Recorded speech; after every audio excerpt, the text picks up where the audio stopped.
Hey guys, this is Wondershare UniConverter YouTube channel.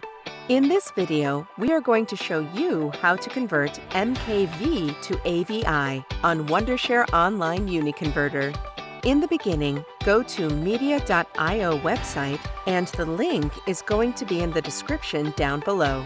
First step, uploading your MKV file to media.io. You can upload your file directly from desktop or import from Dropbox or Google Drive.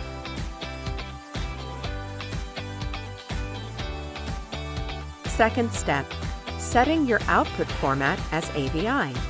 You can directly choose the media format or use the search box. Third step, click Convert button to start uploading and convert MKV to AVI. You could directly download the AVI file after it's finished converting.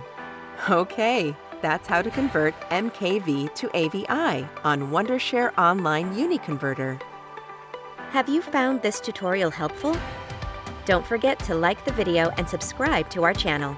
Click the link in the description to try Wondershare Online UniConverter for free, or comment to tell us what you would like to know next.